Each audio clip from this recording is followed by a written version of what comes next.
안녕하세요. 면접의 신 신쌤입니다. 상황 면접 참 어렵죠.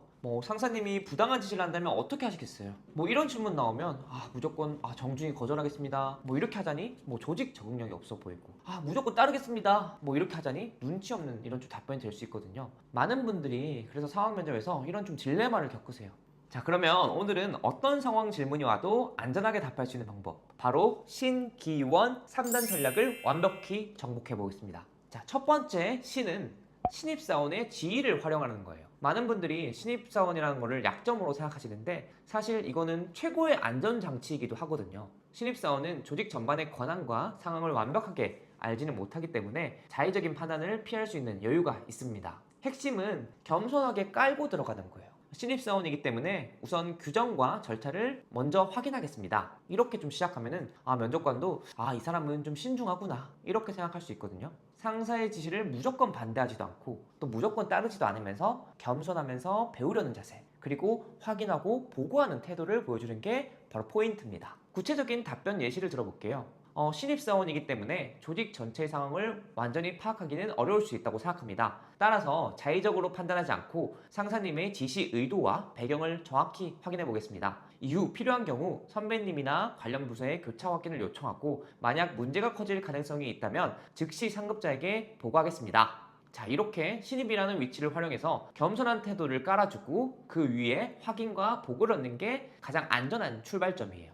자, 두 번째 키는 상황을 구체화하고 기준을 잡으라는 뜻이에요. 이게 어떻게 보면 상황 면접에서 가장 중요한 부분이거든요. 추상적인 질문에 무조건 하겠습니다, 아니면 하지 않겠습니다, 이렇게 답변하지 마시고 상황을 좀 더 구체화하고 나만의 기준으로 나누어서 답변을 하시는 거예요. 면접 질문은 보통 부당한 지시, 개인적인 부탁, 윤리적 딜레마 이런 식으로 일부러 좀 모호하게 나오는 편이거든요. 그래서 면접관이 지원자의 판단과 사고 과정을 보기 위해서 이런 질문들을 하는데 우리가 스스로 좀 케이스를 구체화하고 답변하신다면 훨씬 논리적이고 설득력 있게 답변하실 수 있습니다. 예를 들어서 부당한 지시라는 질문이 나왔을 때 이걸 두 가지로 나누는 거예요. 첫 번째, 일반적이지만 다소 불합리하게 느껴질 수 있는 지시, 그리고 두 번째로는 회사 전체에 문제가 될 수 있는 법적 윤리적 위반 지시. 자, 구체적인 답변을 좀 해볼게요. 신입사원으로서 그 지시의 전체적인 맥락이나 의도를 명확하게 판단하기 어려울 수 있다고 생각합니다. 따라서 업무 범위 안에서 단순히 불합리하거나 부당해 보일 수 있는 상황에서는 상사님께 의도를 재확인하고 현재 제가 가진 자원과 일정을 솔직하게 말씀드린 뒤 최대한 요청을 수행하기 위해 노력하겠습니다. 하지만 회사 전체에 문제가 될 수 있는 법적 윤리적 위반이 되는 지시라면은 다시 한번 상사님께 해당 업무의 정확한 의도와 목적을 여쭤보면서 재확인 절차를 거치고 다른 동료나 상급자에게 조언을 구해 해결하겠습니다.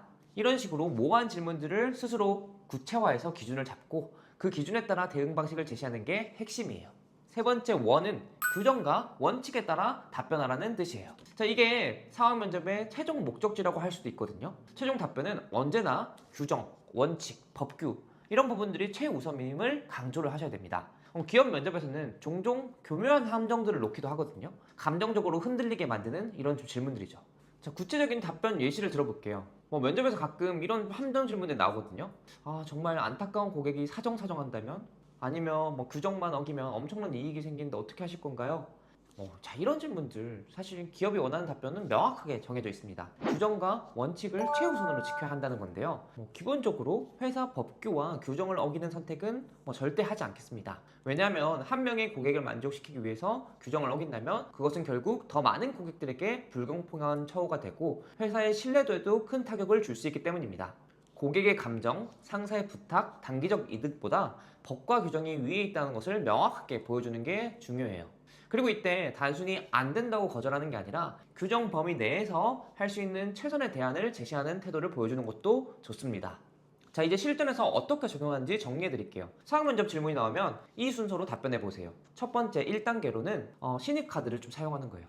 네, 저는 신입이라 정확한 전체 상황을 좀 파악하기 어렵기 때문에 라고 이렇게 좀 깔아주는 거예요. 그리고 2단계로는 상황을 구체화하는 겁니다. 실제로 이런 상황이라면 어떻게 하고 저런 상황이라면 이렇게 하겠습니다. 세 번째로는 원칙을 최우선해서 지켜주는 거예요. 하지만 무엇보다 회사 규정과 원칙을 좀 최우선으로 지켜나가겠습니다. 자, 이 구조만 잘 기억하시면 어떤 상황 면접 질문이 나와도 당황하지 않고 논리적으로 답변하실 수 있습니다.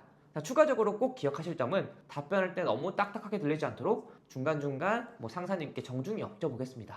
동료들과 상의해 보겠습니다. 같은 이런 협력적인 표현을 넣어주면 좋아요. 정리하면 신입사원으로서 겸손과 확인, 보고를 기본으로 깔고 모호한 질문들은 구체적인 상황으로 나누어서 기준을 제시하고 마지막은 항상 규정과 원칙에 따라 정렬하는 거. 이 신, 기, 원 세 가지 전략만 완벽히 내 걸로 체화하시면 어떤 상황 질문 면접이 나와도 안전하게 답변하실 수 있습니다. 신입사원의 지위를 약점이 아닌 강점으로 활용하시고 상황을 논리적으로 분석해 답변하시며 언제나 원칙과 규정을 최우선으로 두는 모습을 보여주세요. 오늘 알려드린 전략으로 연습해 보시면 분명히 상황 면접에서 좋은 평가를 받으실 수 있을 거라 생각합니다. 여러분들의 합격을 진심으로 응원하겠습니다. 근데 상황 면접은 특히나 이제 면접이신 채널과 함께하는 브릿지 내에서 직무별로 최적화된 다양한 AI PT 면접들을 경험하실 수 있고 상세한 피드백과 합격 여부도 받아보실 수 있으니 아래 댓글들을 꼭 참고해주세요.